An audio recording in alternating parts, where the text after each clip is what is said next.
स्वागत है।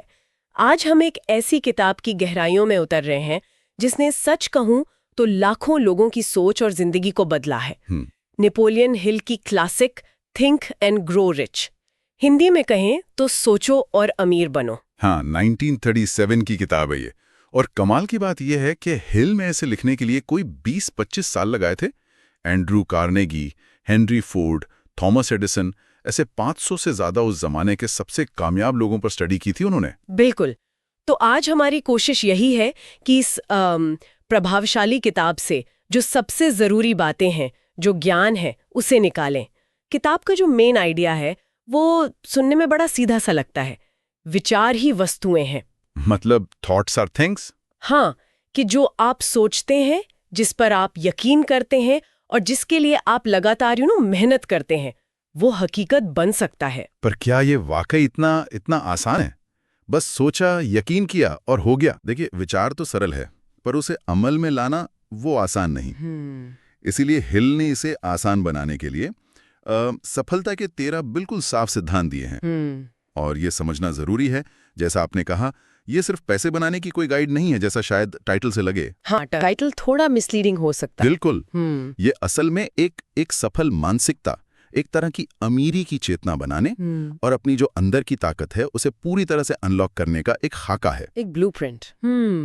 तो चलिए फिर एक एक करके इन सिद्धांतों को समझते हैं, देखते हैं कि आज के जमाने में भी ये कितने कारगर हैं। जरूर। तो शुरुआत होती है पहले सिद्धांत से, और शायद ये सबसे बुनियादी है, इच्छा, डिजायर। हाँ, इच्छा। हिल कहते हैं कि कोई भी बड़ी कामयाबी वो बस एक हल्की फुल्की चाहत से शुरू नहीं होती, नहीं, बल्कि एक तेज, एक जलती हुई इच्छा से शुरू होती है। मतलब आपको बिल्कुल साफ पता होना चाहिए कि आपको चाहिए क्या, ठीक ठीक क्या चाहिए। एकदम पिन पॉइंट। और सिर्फ पता होना काफी नहीं है, उसे पाने के लिए आप अपना सब कुछ दांव पर लगाने को तैयार हो। हाँ, ये वो काश मुझे मिल जाए वाली फीलिंग नहीं है। बिल्कुल नहीं, ये एक जुनून है, एक धुन। हिल इसे बर्निंग डिजायर कहते हैं, मतलब अंदर आग लगी हो। अच्छा। ये इतनी तेज होनी चाहिए कि आपके हर ख्याल पर, आपके हर काम पर हावी हो जाए। अच्छा। और उनका सुझाव भी बड़ा प्रैक्टिकल है। वो कहते हैं अपनी इच्छा को एकदम साफ शब्दों में लिखो। कितना पैसा चाहिए, कौन सा पद चाहिए, क्या लक्ष्य है, कब तक हासिल करना है, और बदले में आप क्या करने को तैयार हैं। क्योंकि देखिए, मुफ्त में कुछ मिलता नहीं। सही बात है। फिर उसे रोज सुबह उठकर और रात को सोने से पहले जोर से पढ़ो। जोर से? हाँ, जोर से, जैसे आप खुद को याद दिला रहे हो कि ये होकर रहेगा। ये सिर्फ लिखना या पढ़ना नहीं है, ये अपनी इच्छा को अपने मन में, गहरे मन में उतारना है। ठीक है, तो इच्छा तीव्र है, लक्ष्य भी साफ लिख लिया, लेकिन सिर्फ इच्छा से क्या होगा अगर मन में कहीं ना कहीं शक है कि क्या मैं ये कर पाऊंगी या ये मुमकिन भी है। यहीं पर दूसरा सिद्धांत आता है, आस्था या विश्वास। बिल्कुल, विश्वास। हिल कहते हैं कि आपको अपनी इच्छा पर और उससे भी ज्यादा खुद पर अटूट विश्वास होना चाहिए कि हाँ, मैं इसे हासिल कर लूंगा या कर लूंगी। हाँ। लेकिन सवाल यह है कि ये विश्वास आएगा कहाँ से, खासकर तब जब हालात मुश्किल हों, जब कुछ नजर ना आ रहा हो। ये बहुत जरूरी सवाल है। और हिल का मानना है कि विश्वास कोई ऐसी चीज नहीं जो आसमान से टपकती है। अच्छा। इसे बनाना पड़ता है, विकसित करना पड़ता है, और इसका तरीका जुड़ा है तीसरे सिद्धांत से। ओके। जो है आत्म सुझाव, ऑटो सजेशन, यानी खुद को सुझाव देना। हाँ, एक तरह से ये अपने अवचेतन मन को, अपने सबकॉन्शियस माइंड को लगातार पॉजिटिव संदेश भेजने की प्रक्रिया है। जब आप अपनी लिखी हुई इच्छा को रोज दोहराते हैं और साथ में ये कल्पना करते हैं, महसूस करते हैं कि आप उसे हासिल कर चुके हैं, महसूस करते हैं, हाँ, उस भावना के साथ, तो आप धीरे धीरे अपने गहरे मन को यकीन दिलाते हैं, आप उसे प्रोग्राम कर रहे होते हैं। ओ, तो ये तीनों सिद्धांत, इच्छा, विश्वास और आत्म सुझाव, ये एक तरह से मानसिकता की बुनियाद तैयार करते हैं। बिल्कुल सही कहा आपने। कि पहले तय किया क्या चाहिए, फिर यकीन किया कि वो मिलेगा, और फिर लगातार खुद को ये यकीन दिलाते रहें। एकदम, ये शुरुआती तिकड़ी है जो आपके अंदर का जो इंजन है उसे स्टार्ट करती है। और आत्म सुझाव, जैसा आपने कहा, महसूस करना, वो सिर्फ रटना नहीं है, उसे भावनाओं के साथ करना है। उस विश्वास, उस खुशी, उस उत्साह को महसूस करना है जो लक्ष्य हासिल होने पर होगा। इसे ऐसे समझें जैसे आप अपने मन के बगीचे में बीज बो रहे हैं। तो आप बार बार सकारात्मक, विश्वास से भरे विचारों के बीज बोते हैं, ताकि जो शक और डर के खरपतवार हैं उनकी जगह सफलता की फसल उगे। ये एक तरह की मेंटल कंडीशनिंग है जो आपको एक्शन लेने के लिए तैयार करती है। चलिए, मानसिकता तो तैयार हो गई, सोचने का नजरिया बदल गया, लेकिन सिर्फ सोचने और यकीन करने से तो मतलब काम नहीं चलेगा। नहीं नहीं, बिल्कुल नहीं। कुछ करना भी होगा, और करने के लिए ज्ञान चाहिए। ये हमें चौथे सिद्धांत पर लाता है, विशिष्ट ज्ञान, स्पेशलाइज्ड नॉलेज। हाँ, स्पेसिफिक नॉलेज। हिल यहाँ पर जो सामान्य स्कूली शिक्षा होती है और जो व्यावहारिक खास ज्ञान होता है, उसमें बड़ा फर्क करते हैं। बिल्कुल। उनका कहना था, और शायद आज भी ये सच है, कि सिर्फ डिग्रियां होने से कोई अमीर नहीं बन जाता। हाँ, और ये बात आज शायद पहले से भी ज्यादा सच है। देखिए, जानकारी तो आज इंटरनेट पर भरी पड़ी है, कोई कमी नहीं है। लेकिन हिल जिस विशिष्ट ज्ञान की बात कर रहे हैं, वो प्रैक्टिकल ज्ञान है, वो स्किल्स हैं जो किसी खास फील्ड में प्रॉब्लम सॉल्व करने या वैल्यू क्रिएट करने के काम आए। अच्छा। और ये जरूरी नहीं कि आपके पास खुद ही सारा ज्ञान हो। आप इसे फॉर्मल एजुकेशन से सीख सकते हैं, अनुभव से सीख सकते हैं, दूसरों से सीख सकते हैं, या फिर एक्सपर्ट्स के साथ मिलकर भी हासिल कर सकते हैं। हिल का तर्क यह है कि ज्ञान अपने आप में शक्ति नहीं है। नहीं, बल्कि उसकी जो एप्लीकेशन है, उसका सही इस्तेमाल, संगठित इस्तेमाल, वो शक्ति है। ओके। आज के दौर में ये और भी सच है। जानकारी तो आसानी से मिल जाती है, लेकिन उसे वैल्यू में बदलने की क्षमता वो कम है। तो लगातार सीखते रहना, अपने ज्ञान को अपडेट करते रहना, ये सफलता के लिए बहुत जरूरी है। ठीक है, तो ज्ञान आ गया, अब उस ज्ञान को अपनी इच्छा से जोड़कर कुछ नया बनाने की जरूरत है ना? यही पांचवा सिद्धांत काम आता है, कल्पना, इमेजिनेशन। हाँ, इमेजिनेशन।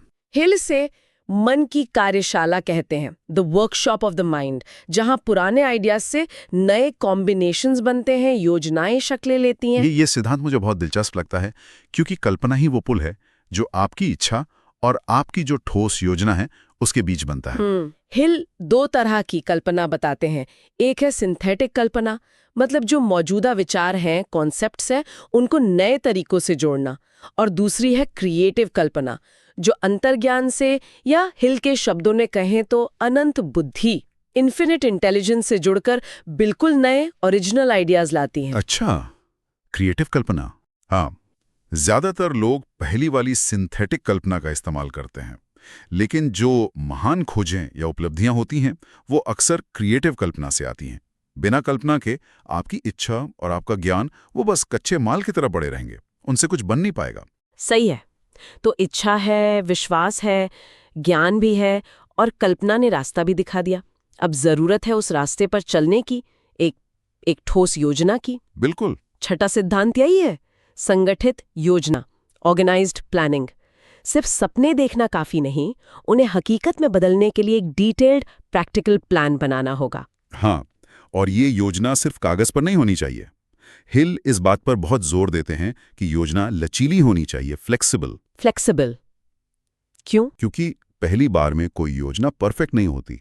आपको लगातार एक्शन लेना होगा, नतीजों को देखना होगा, और जरूरत पड़ने पर योजना को बदलना या सुधारना होगा। यहीं पर एक और बहुत महत्वपूर्ण कॉन्सेप्ट आता है जिसका जिक्र हिल बार बार करते हैं, मास्टरमाइंड गठबंधन, द मास्टरमाइंड अलायंस। हाँ, इसका जिक्र पहले भी आया था। हाँ, इसका मतलब है अपनी योजना को अमल में लाने के लिए आपके जैसे सोचने वाले, कुशल और सहायक लोगों का एक ग्रुप बनाना। ये लोग आपको सलाह दे सकते हैं, आपका हौसला बढ़ा सकते हैं, और आपको अकाउंटेबल भी रख सकते हैं।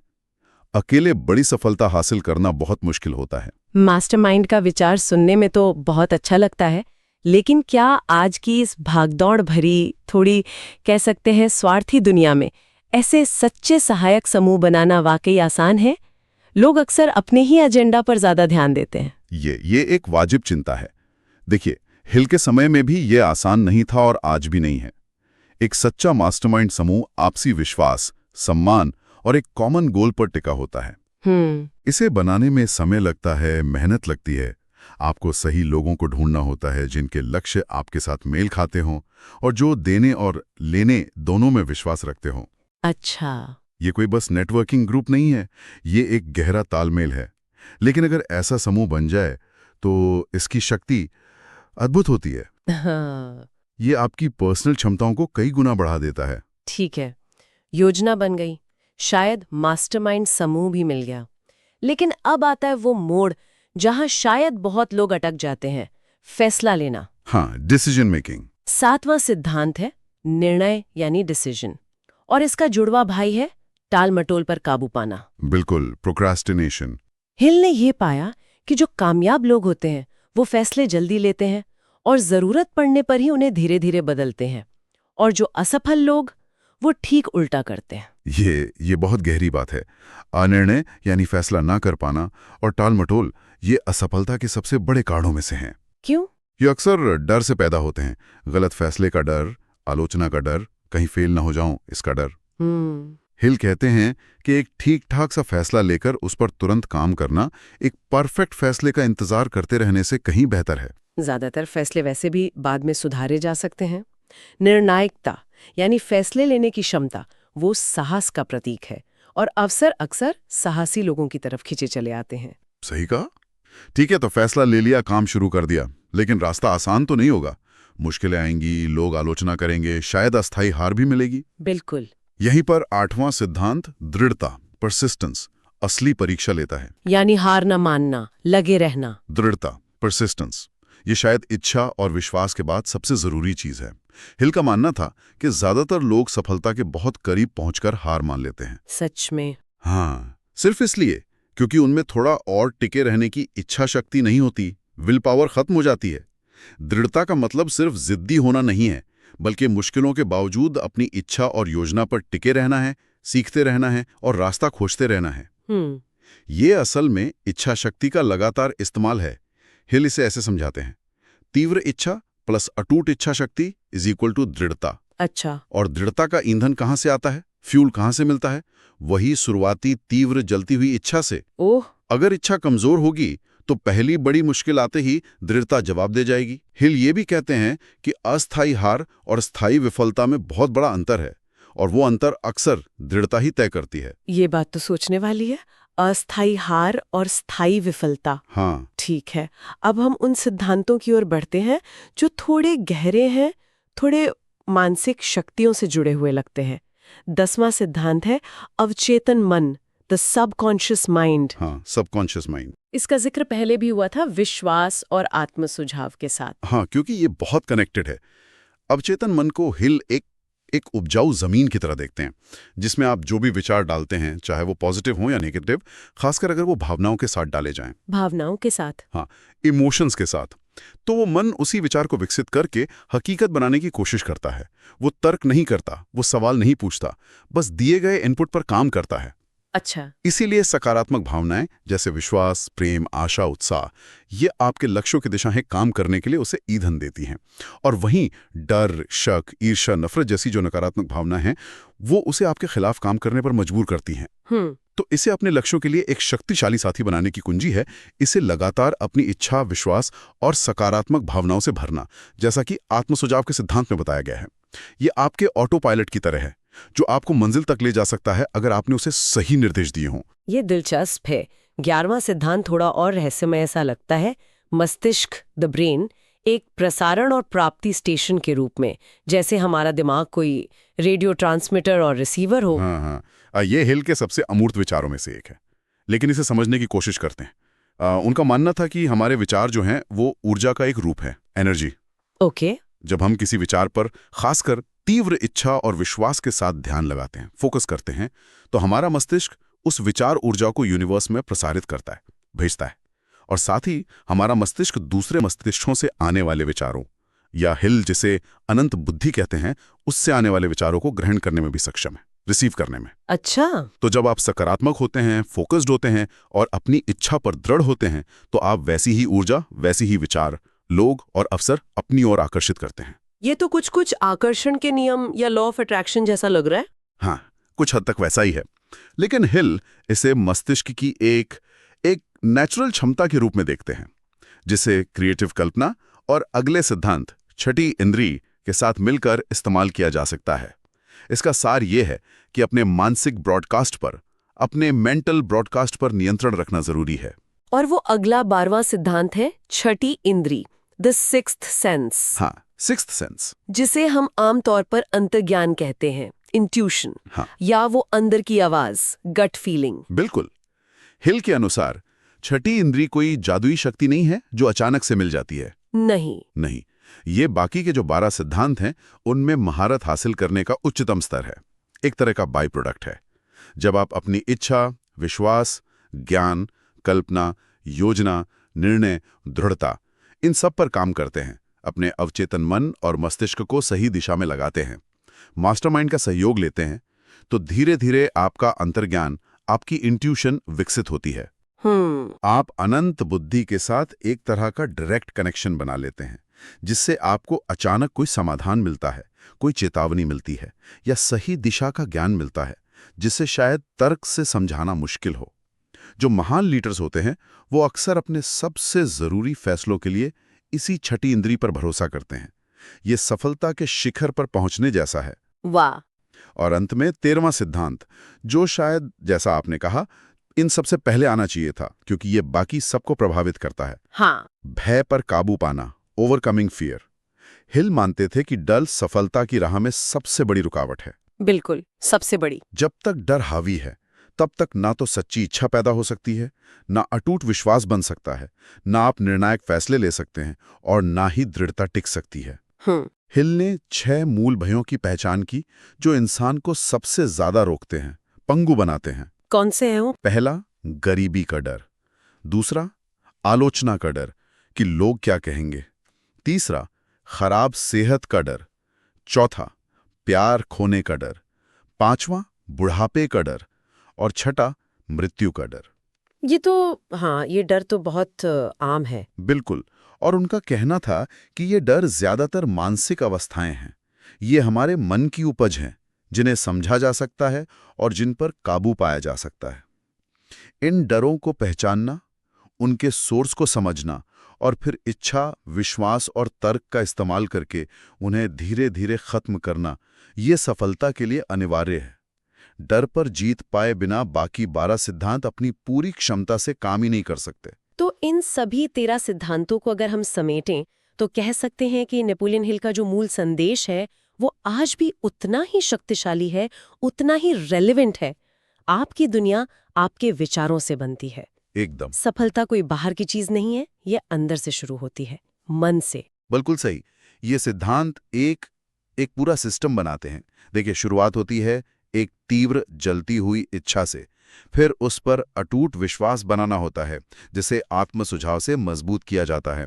इसके बाद विशिष्ट ज्ञान और कल्पना का इस्तेमाल करके ठोस, लचीली योजनाएं बनानी होती हैं। फिर निर्णायक फैसले लेकर उन पर दृढ़ता से अमल करना होता है, जिसके लिए मास्टरमाइंड समूह का सहयोग लिया जा सकता है। इस पूरी प्रक्रिया में अपने अवचेतन मन और मस्तिष्क की शक्ति का पॉजिटिव इस्तेमाल करना होता है, अंतर्ज्ञान को विकसित करना होता है और सबसे जरूरी, रास्ते में आने वाले हर तरह के डर पर काबू पाना होता है। ये सब मिलकर ही धन, सफलता और जो सच्ची संतुष्टि होती है उसका रास्ता खोलते हैं। और हिल का वो मशहूर वाक्य जो शायद हम सब ने कहीं ना कहीं सुना होगा, वो इन सब का सार है। मन जो सोच सकता है और जिस पर विश्वास कर सकता है उसे वो हासिल कर सकता है। हाँ, whatever the mind can conceive and believe, it can achieve। ये सिर्फ एक कहावत नहीं लगती, बल्कि इन सिद्धांतों पर आधारित एक हकीकत बयान करने का दावा है। बिल्कुल। और अब जब हमने इन सिद्धांतों पर इतनी गहराई से बात की है, तो जाते जाते एक विचार सोचने के लिए छोड़ जाते हैं सबके लिए। जरूर। ये सिद्धांत लगभग 90 साल पहले लिखे गए थे, एक बहुत अलग दुनिया में, एक इंडस्ट्रियल युग में। आज की ये जो डिजिटल दुनिया है, जहां सब कुछ तुरंत चाहिए, भटकाव बहुत ज्यादा है, इस दुनिया में ये सिद्धांत कितने प्रासंगिक हैं, कितने रेलेवेंट हैं? ये अच्छा सवाल है। क्या आज तीव्र इच्छा और दृढ़ता जैसे गुणों को बनाए रखना पहले से ज्यादा मुश्किल हो गया है? और आज के संदर्भ में इन क्लासिक सिद्धांतों को लागू करने की सबसे बड़ी चुनौती क्या हो सकती है? हाँ, इस पर सोचना वाकई दिलचस्प होगा।